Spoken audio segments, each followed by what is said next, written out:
আমরা কণ্ঠলা যে কণ্ঠ দিয়েছেন, এই কণ্ঠ দিয়া নরম করে আপনাদের মাঝে ওই অন্তরের রোগটা ভালো করার ওষুধ আজকে প্রয়োগ করা হবে।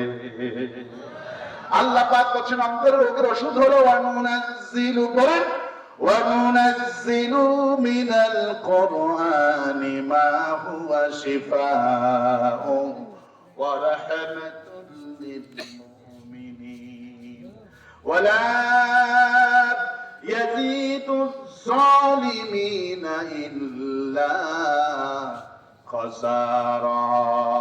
তোমার অন্তরে যে রোগ হলো বান্দা, এই রোগের ওষুধটা আমি কোরআনে কারীম দান করে দিলাম। কোরআন যত পড়বা তোমার অন্তরের রোগ তত ভালো হয়ে যাবে। আয়াতুহু যাদাতুহুম ঈমানাও ওয়া আলা রাব্বিহিম ইয়াতাওয়াক্কালুন। বান্দারে কোরআন যখন শুনবি তোর অন্তরে যে রোগ হয়ে গেল, এই কোরআন যত শুনবি আমি আল্লাহ তোর অন্তরে আয়াতুহু যাদাতুহুম ঈমানাও বলা হয়েছে। যত কোরআন তেলাওয়াত করবি, বক্তার মুখ থেকে যত আয়াত শুনবি, যত বেশি আয়াত তেলাওয়াত হবে, আমি আল্লাহ তোর অন্তরের রোগগুলি ভালো বানায়া দিব। এই জন্যই কোন জনসভায় তাফসীর, কোন সভা থেকে কোন হিন্দু মুসলমান হয় না, কারণ জনসভাগুলিতে অন্তরের রোগের চিকিৎসা তো হয় না। এই অন্তরে ডাক্তার হলো আলেমেরা। আর আমাদের কোরআনের পাখি সবাই তো জানেন, কি আর বলবো, আমার আল্লামা সাইদি হুজুর ছিলেন এই বাংলাদেশের রোগের শ্রেষ্ঠ অন্তরের রোগের চিকিৎসক। এই জন্য আল্লামা সাইদি হুজুর যখন তাফসীর করতেন, শুধু মুসলমান নাই, হিন্দু চলে যেতেন, খ্রিস্টান চলে যেতেন। এক কোনায় হিন্দু প্রথম দিন কোরআন শুনেছে, চোখের পানি ঝরিয়েছে। দ্বিতীয় দিন সিদ্ধান্ত নিয়েছে এই কোরআনে কারীম এতক্ষণ ধরে শুনলাম, কি আযীম কিতাব, শুনলেই চোখ থেকে পানি ঝরে। বাপের কথা বললো না, দলের কথা বললো না, কথা তো বলে আল্লাহ।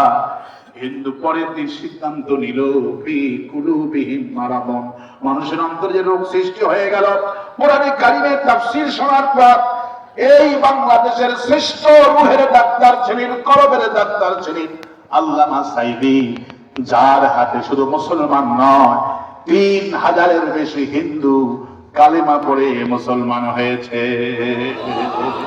তার মানে বোঝা গেল এই কোরআন হলো অন্তরের চিকিৎসা করে। এই কোরআন আর চিকিৎসা দেয় আলেমেরা। কারা চিকিৎসা দেয় বলেন?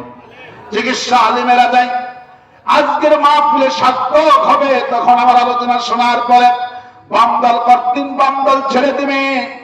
সুদ খেতেন, সুদটা খাবেন না। অন্তরের যে প্রতিটা পাপের কারণে অন্তরে যে রোগ সৃষ্টি হয়ে গেছে, আমি যেই বিষয়ে বলবো সাথে সাথে তওবা করবেন, আল্লাহ আমার অন্তরের রোগটা ভালো বানায় দাও।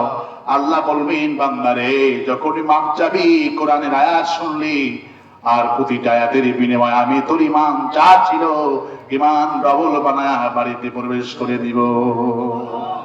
আমার ভাইরা, আওয়ামী লীগ আমার ভাই, বিএনপি আমার ভাই, যত মুসলমান আজকে এসেছে সবার জন্য আল্লাহর কাছে একটাই দোয়া, রব্বুল আলামিন যারা আমার ভাই বুঝে না জেনে কোরআন বিরোধী আন্দোলন করে, আল্লাহ ওদের জন্য তোমার কাছে দোয়া করি, ওটা আমারই ভাই, ওদেরকে তুমি কোরআনের হিদায়াত নসিব করে দাও। যুলমাতিনান নূর, হায় আল্লাহ রাব্বুল আলামিন ওদেরকে তুমি অন্ধকারের দল থেকে কোরআনের নূর দিয়া কলজাটা ভরে দাও। আর অন্তরে যত রোগ আছে তোমার কোরআনের বিনিময়ে আল্লাহ অন্তরটা সাফ করে উমরের মতো কোরআনের কর্মী বানায়া দাও। আওয়ামী লীগের লোকেরা তো উমরের মতো বড় পাপী ছিল না, উমর ছিলেন নবী হত্যাকারী।